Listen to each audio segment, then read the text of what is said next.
Hello everybody and welcome to another episode of My Cannibal Lover by Underneath the Turtle's Shell or Turtle Twiggles.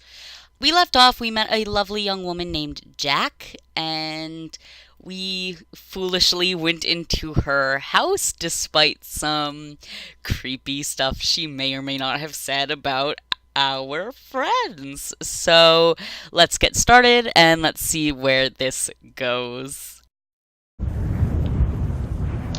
The sizzle of meat on the frying pan punctuates the silence between us. Cold winds hum a tune against the cabin wall. Jack has wrapped me up in a blanket and guided me to the kitchen. My coat is dripping dry on the coat rack near the door. A steady puddle forms under it. It's not just the table that's covered in a tablecloth. The chair Jack put me in is also covered with cloth. I should at least, try to talk to her, right? I open my mouth to speak, but words don't leave me. What do I even say to a mysterious woman who lives in a cabin in the middle of nowhere? He was a good boy, you know. Jack breaks the silence. She presses down on the patty with a spatula. So sensitive and caring. He fancied himself a tough guy, but I could see right through him, down to the sweetness in his heart, the sugar in his bones. Her eyes are misty and gentle. She's looking down at the meat patty with a strange fondness. Suddenly, Jack's green eyes turn fierce. But then he had the nerve to talk to another woman. The patty starts to burn as she presses the spatula down harder, gripping the pan with paling fingers. I knew him first. I knew him better. I loved him. He should have felt the same. Jack's shaking calms as she seems to compose herself again. I'm the only one who can have him now. One more flip of the patty and she plates it, setting the plate down next to her own before turning off the burner. He's the sweetest one I've ever loved. Jack hands me the plate with a warm smile. You'll see, just have a bite. I don't think I should eat the food. I'm pretty sure the food is people. But I'll eat it anyways, because I'm trying to be a good guest. I carefully dig my fork and knife into the patty. Just go in with the fork and knife. Okay. Jack has flipped the burger so the burnt side is on the bottom. It's been a long day. Warm cooking is welcome, even if Jack talks about strange things and about how, she totally murdered that guy. The meat is strangely tough and tastes more like pork than beef. It's a person. There she is. Jack's face appears before mine. Now he's part of both of us forever. My world goes black. And I died again, didn't I? Eyesight comes back to me in a blur. Is this a dream? I told you I could find someone out here, Gamma. Someone is talking. My head is pounding. Gamma? Just don't embarrass me in front of Vile. No baby pictures. Got it? The chair, the cloth is gone, and my arms and legs are bound to it by leather straps. Well, that's true. You always were so wise. This isn't right. Yeah, no shit, this isn't right. Good God.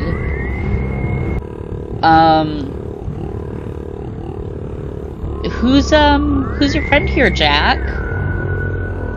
Love the cook. That's cute. Love really can be found anywhere. She's talking to a head on a broomstick. Vile rises in the back of my throat and the tips of my fingers. I'm just gonna stay quiet. I don't think I can get anything by screaming. Jack turns to me and smiles. No need to be so quiet, Vile. Jack leans in.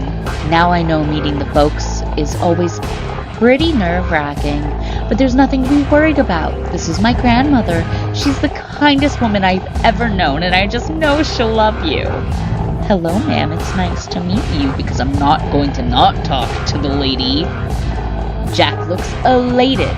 Gamma's been dying to meet you ever since I first started telling her about you. You met me 5 minutes ago, Jack. First started? How long ago was that? Has she been stalking me like crazy? Gamma, this is Vile. Vile, this is Gamma. What should I call you, ma'am? Jack waves her hand in dismissal. Oh, just call her Gamma. It's fine. You're a treasured part of this family now. You don't look so good, Vile. Gamma and I are getting pretty tired ourselves. I think it might be best if we get some rest.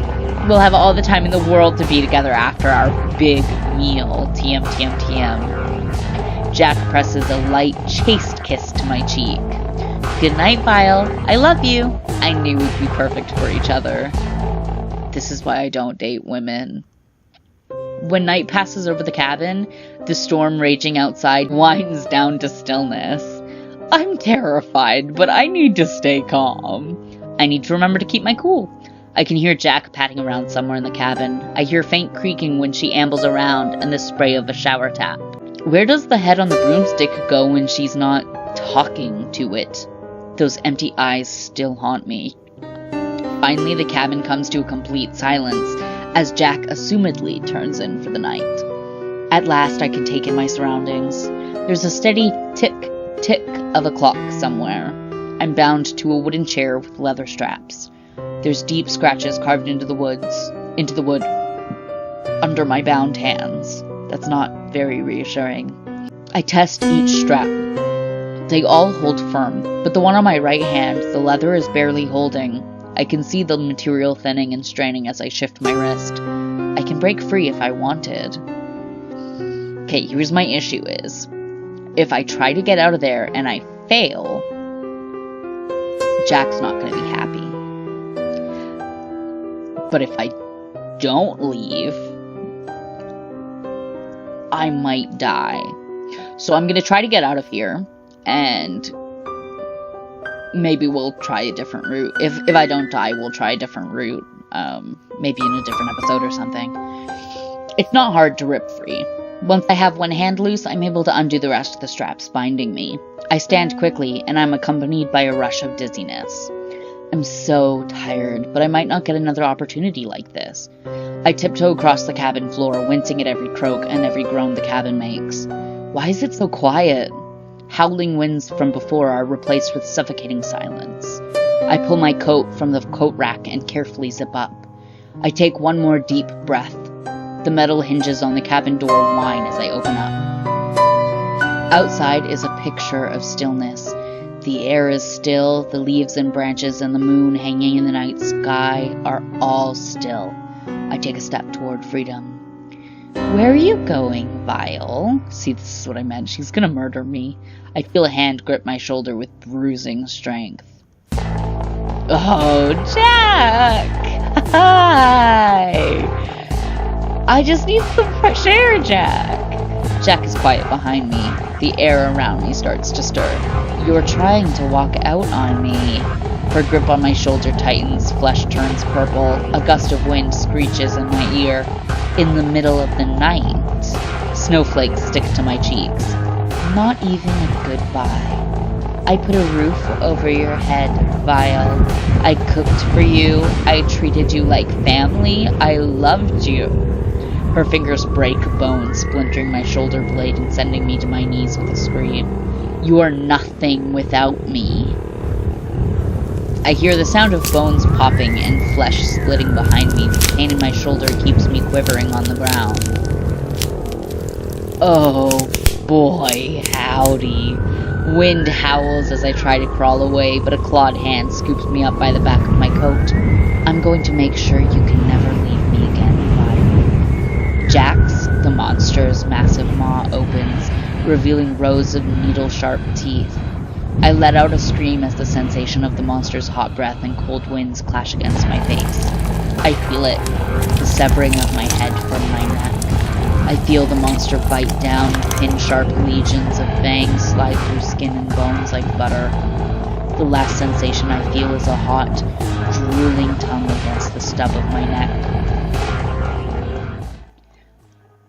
Don't walk out on your lover! Yeah, maybe don't. Okay. So since I died, we're gonna keep going. So, I'd better stay put. Jack is insane, but I don't know if that creature is still out there or not. My friends, they're dead. There's no getting them back. But I'm still alive. I'm better off taking my chances in this cabin than going back out there. Even if I manage to make it past that creature, I have no idea where I am, and I definitely can't brave another blizzard as bad as that last one. My head droops low. I'm so exhausted. My eyelids grow heavy and I fall asleep. Ugh, that'd be uncomfortable. Like, your neck would be so sore in the morning. Oh, there she is, just knife in hand, huh? Good morning, Vile. Jack hums as I blink the bleariness out of my eyes. How'd you sleep? Good. I slept so good, Jack. This chair, more comfortable than you can imagine. Jack peers at the loose leather strap around my wrist. Uh-oh, looks like we almost had an oopsie. That must have gotten loose from the last one. Are you kidding me, Jack? I'm not even your first one? Because you're my first, Jack. I clench my fist tight as Jack ambles around the kitchen. Damn. I was hoping this was all some sort of crazy dream. Jack whistles an upbeat tune as she places a frying pan on the stove and turns up the heat. I was hoping that I'd wake up in my tent to Tara and Corbin bickering over breakfast. There's a loud clang as Jack pulls aside a giant metal lid. My mouth drops open. She has restaurant-quality fryers underneath. Jack turns her attention to me and pats the metal proudly as the brown liquid starts to bubble. I know, right? One of my previous girlfriends was a manager at a chain restaurant, got me hooked on fried food. I just had to have one of these installed. Jack comes back over and tugs gently on the loose strap. Since we can't get that leather fixed before our big special romantic meal together, we'll just have to keep you in that seat a different way. Jack picks up a large cutting knife. She gently runs a finger down the blade. Please don't put that through my hand.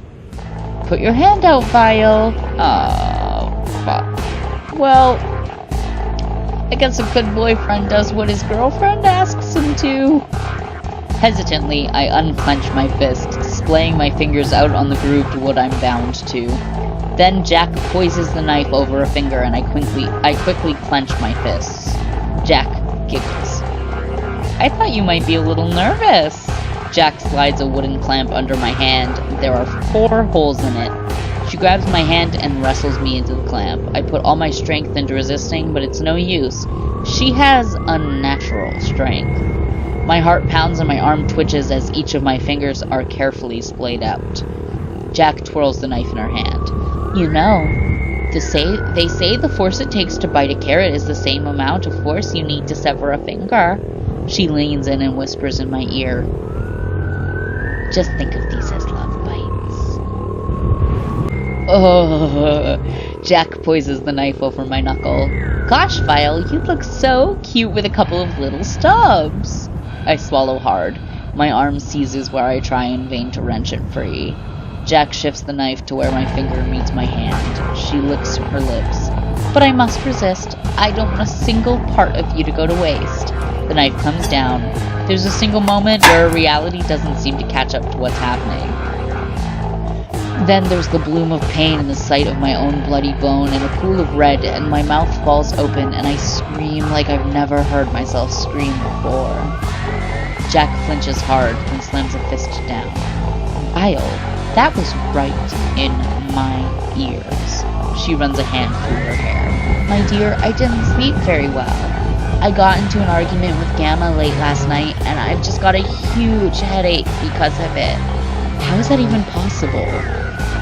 I assure you that normally your screams are music to my ears, but for today, let's please keep calm and quiet. I can't believe what I'm hearing. Okay, I'll be quiet. Jack puts a hand on her hip. The silent tree man, huh? Aww. Jack coos. She pinches my cheek with her free hand. Someone's not a morning person. The knife comes down again. My index finger is severed. Hold it in! Hold it in! A pained moan whistles through my teeth. I lunge forward in my seat and my chest heaves, but for the life of me, I can't free my hand from its hold. Jack pinches my cheek again. Someone's a little grumpy-wumpy face. That twisted grin she's wearing makes me want to throw up. Another slice. My middle finger. Hold it in! Snot and tears roll down my cheeks and stain my lips with salt. My whole body seizes up. There is so much blood. Jack traces my ring finger with the knife. Are you the traditional sort, Vile? Jack doesn't wait for an answer. The knife comes down on my ring finger. Hold it in. A pretty red ring for Vile's finger. Jack scoops up my severed fingers and starts to roll them in a bowl. The blood stains the mixture. I watch heaving in horror as Jack tosses my severed digits into the fryer. Okay, but like, human fingers wouldn't even be good to eat. There's like no meat on them whatsoever. Then she shimmies over to the frying pan. If she's using the fryer, what's the pan for? My, Vile, what a mess you've made. Jack twirls and presses the hot glowing pan down on my mangled hand. Cauterization, kids! I can't hold back a scream this time, but before the sound can pass my lips, Jack shoves something in my mouth. It's her oven mitt. I try desperately to breathe through my nose, taking in the scent of burning flesh. When Jack peels away the pan, a blackened layer of skin comes with it. I still feel every slice of the knife when Jack shifts to my other hand. I feel the way the metal scrapes through the bone segment. I come to dread the fall of the knife and the new blossoms of pain it brings. I'm sweating hard and my chest is tight when Jack pauses. She presses the hot pan to my mutilated hand with an unhinged burst of laughter. Then she's over at the fryer, rolling my newly severed digits in the batter and fishing out my now cooked severed fingers with a metal tongue. Jack saunters back over to me and drops down low. She pulls off my socks, and I try to beg her not to, but my words come out as incomprehensible murmured garbles through the oven mitt jammed in my mouth. Jack giggles as she looks up at me. You're such a nervous Nelly, Vile. Jack grabs my foot by the ankle. This little piggy went to the market. She pinches my big toe as I sob.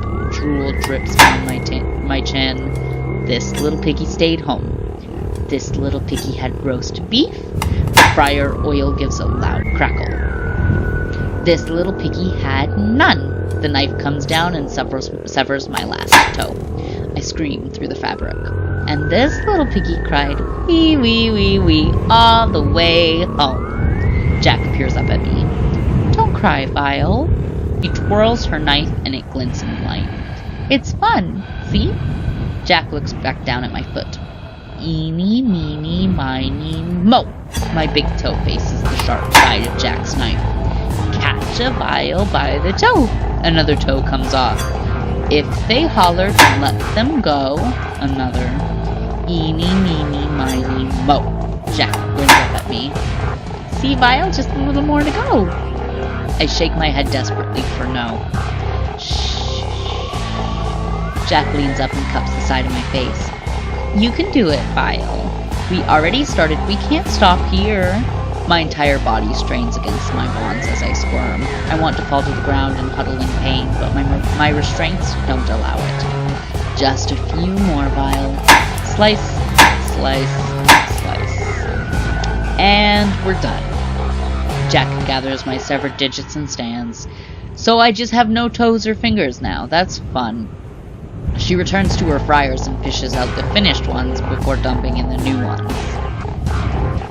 Yummy fried fingers and toes. I guess we have a new recipe then. That's really fun. That's fun. And there's even some vegetables too, because, you know, it can't be all protein.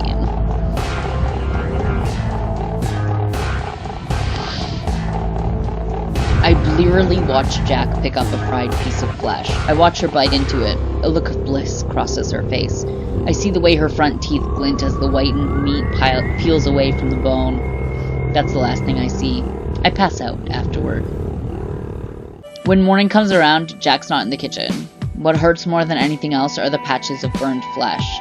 Every gentle breeze that touches my skin reignites an agonizing burning. Sometimes I get the urge to move my fingers, but there's nothing to move. I can see the sun rising in a clear sky through the window. I'd say it's about noon when I hear footsteps coming down the stairs. When Jack comes into the kitchen, she doesn't make eye contact with me. She puts on a pot of coffee. My skin prickles in anticipation. I'm primed to react. She's going to hurt me. She's going to say something insane. She has green eyes, right? She had green eyes, though, didn't she? I could have sworn she did. We make brief eye contact. Jack looks at the floor. She has a guilty look in her brown eyes. Brown?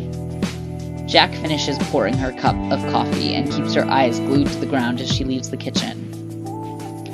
guess she's not having fun with me anymore.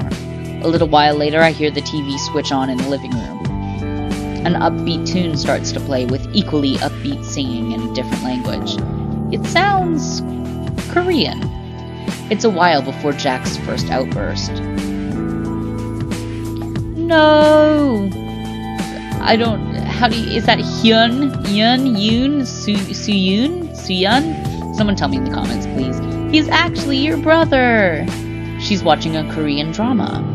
Don't sign that contract! They're manipulating you, Suyun! The show continues. Jack is practically narrating the storyline. Dramatic music starts to play. I'm guessing the show is coming to its head. That's crying, right? Can we all agree that that's crying and not screaming? Yep, crying. I was right. Cool. When Jack next comes into the kitchen, tears are streaming down her face. She tears open the freezer and pushes aside multiple tuppers of questionable meats. Questionable? Come on, you know exactly what it is. Before grabbing something. It's a quart of Ben & Jerry's fudge brownie ice cream. Sponsor me, Ben & Jerry's! Jack's hand hovers over several spoons on her drying rack before foregoing that idea and just grabbing a large ice cream scoop instead. You can't fit it in your mouth, Jack. Beg to be let go. Yeah, as if she's gonna let me go right now. I'm gonna try to talk to her. I want to ask her about her show. So, what are you watching? The question causes Jack to jump and drop the scoop. I don't think she was expecting me to talk. Jack glances at me as she bends down to pick it up. Oh, just this show. The main character has to become a pop star to find and save her parents. Okay, somebody who knows anything about, like, Korean dramas, does anybody want to tell me if this is a real show, or if this is just something that the game maker made up? I would be really interested to know, actually. Jack runs the scoop under some hot water. Ow. I can relate to someone who's forced to become something they're not. There's a long pause between us. I'm sorry. I really shouldn't be talking to right now. Jack is muttering more to herself than me. She turns around and meets my eyes once more before looking away. Well, I hope you enjoy your show. A sorrowful look comes across Jack's face. Jack keeps her eyes on the floor as she leaves with her ice cream. Moments later, I hear quiet crying again. Oh, Suyun, if only you knew that your agent was your real father. Why doesn't the agent just tell him then? The next day is a rude awakening. There she is, my green-eyed girl. Ah, you're awake. What a shame. You're so pretty when you're sleeping, Vile. I'm pretty all the time, bitch. What the hell? Jack pulls away and hums a sweet tune as she puts together some bowls and pans. How long was she hovering over me like that? A shiver runs down my spine. Whatever happened yesterday, there's no hint of it. Jack is once again a crazed lunatic. I glance at the array of cake tins and mixing bowls arranged on the counter. Oh, Vile, you're so sweet. Jack grins at me. So soft. So beautiful. Do you know what makes you that way? My winning personality? You know what? Fuck it. I'm not even gonna save. My winning personality? Jack leans in closer and runs a finger up my arm. She whispers in my ear. No, Jack, we talked about it. I don't like when you do that. Your blood. My blood is sweet, guys. Sweet like candy. She trails her finger back down my arm. It's in there right now, rushing through your veins, hot and wet and saccharine. I just want a little. I gave you a lot yesterday when you just cut off all of it. Jack backs up and pulls out a huge needle. There's a tube connecting it to a genuine blood bag. Where'd she get that? You can get your hands on all kinds of cool equipment when you date a nurse. Jeez. Her exes really hooked her up, huh? Jack puts a finger on her lip. What a tender man he was. My slow-cooked little angel. Hot. I look back at the huge needle Jack's holding. If she just wants a little blood, that's not too bad. It'll be just like donating blood or getting a blood test. Maybe I would have thought differently before, but having all of my fingers and toes cut off has left me with a different outlook. That's fair. I mean, shit like that changes you. Yeah, I can get through this. Jack hums and slides the needle in. I feel a harsh pinch. Strange, it never hurt this much drawing blood before. Jack and I watch quietly as bright red travels through the tube. I end up lost in my own thoughts, drifting through a headspace with no real words, only memories. Snowy hills, the howling of the wind outside, Tara's screams, Corbin's bleeding face, that twisted grin on Jack's face. Memories of all the things I've seen and done in the past couple of days. I miss my family, my friends. I mean, Tara was kind of cool. Corbin was an idiot, though. Will I ever see my family again? I didn't even say goodbye to them. I just sent a text explaining that I'd be spending the weekend with Tara and Corbin, and now I might never see any of them again. I breathe a sigh of relief as Jack removes the needle from my arm. As is often in this godforsaken cabin, my relief is short-lived. With the needle out, my arm bursts into a veritable geyser of blood. Red spatters and paints the walls across the entire room. I give a panicked shriek while Jack looks down at her nails. That's why the needle hurt so much. She hit an artery. Good job, Jack. Maybe you should have gone to nursing school. Jack, do something. I managed to bark out through the clattering teeth. Oh, it's always me doing something, isn't it? What? Jack continues to observe her fingernails. Honestly, Kyle, I feel like I'm putting so much into this relationship, and it feels like you're not putting in anything. I try so hard to make this work between us, and it feels like you're just not trying at all. Jack, I don't think this is the time. Jack throws her hands up. It's never the time, is it? You didn't even notice that I parted my hair on the different side today. A little compliment wouldn't hurt once in a while. It's split down the middle, Jack. I'm gonna compliment her. You're right, your hair looks great. It really brings out your features. Jack picks up a nearby frying pan and stares at her reflection in it. Honestly, I can relate. She runs her fingers through a strand of hair. You really think so? Compliment her, yes. Absolutely. And you're so kind on top of all that, getting me out of that snowstorm, introducing me to your family. Oh, but I couldn't just leave you out there to suffer. Jack throws her arms around my neck. Wait. Pressing against me and holding my head to hers, but all I can do is look down past her at my badly bleeding arm. I love this. I'm complimenting her and telling her she's pretty and nice, and she's hugging me, and I'm literally gushing blood. Compliment her. No, I hit it.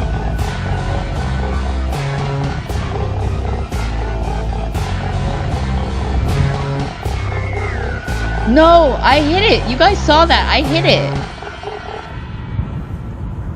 Jack picks at her nails a while longer before sighing and leaving the kitchen. I watch blood continue to gush from my arm before coldness sets into my bones and black dots my vision. Eventually it all fades to black. I died. A little compliment every now and then won't kill you. Yeah, okay, so I need to reload, because I was gonna compliment her. So, I'm just gonna skip through this so that you guys don't need to see it.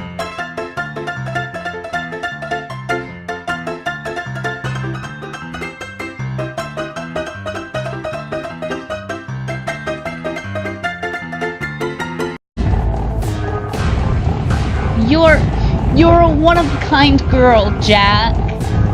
Oh, Vile, you really do care. Faster than I thought possible, Jack has a tourniquet wrapped tight around my arm. Then it's wrapped in gauze, and Jack is applying pressure to the wound. Thank you so much, Jack. I'm really glad that I didn't bleed out just to death this time. I guess you just have your own way of showing love, Vile. I feel sick. Maybe it's all that blood I lost just now. Jack sits with me, applying pressure to the wound. Every couple of minutes, she'll wrap another layer of clean gauze around the bloody gauze on my arm. Time passes by, and eventually Jack wraps one last layer of gauze around my arm. The bleeding has stopped. I feel woozy. I'm slumped forward in my chair. Jack hums gently and strokes my forehead before turning to a new task. The kitchen is soon filled with clanging bowls and the sweet, cloying smell of cake mix. I turn my head in time to see Jack pouring some of my blood into the batter, staining it all red. She licks some off her finger and then pours in more of my blood. I would heave, but I feel too weak, like my chest is hollow, and limbs are limp and weighty. So, thus far, she has cut off all my fingers and toes, and she has made cake out of my blood. Jack pours the batter into a cake tray and shifts it into the oven as she starts a new batch. Blood is added to everything, the mix, the icing, and when the last tray goes in the oven, Jack sets to cleaning the blood that got sprayed all over the walls and the floor. She stops every 20 seconds or so to suck her fingers dry as blood stains her hands. As the last layer bakes in the oven, Jack comes to my side. She rubs my uninjured arm and rests her head on my shoulders. You did so well today, Vile. Jack grabs a used bowl and drags her finger across the side of it, catching red, goopy cake mix on her fingers. She sticks the finger in her mouth. Jack catches more of the cake mix on her finger. Try some, she whispers. I feel her sweetened finger part my lips. I'm too weak to do anything more than feel the taste of sugar and blood on my tongue. Sweetness and salt and copper. Jack hops back to work when the timer dings, fitting the layers together and applying her cake mix. I focus on returning my breathing to normal. Black dots still rim my vision when Jack stands over me. She's holding the ice cream scoop. What's that for? Jack's grin widens, and she stretches my eyelid open with 2 fingers.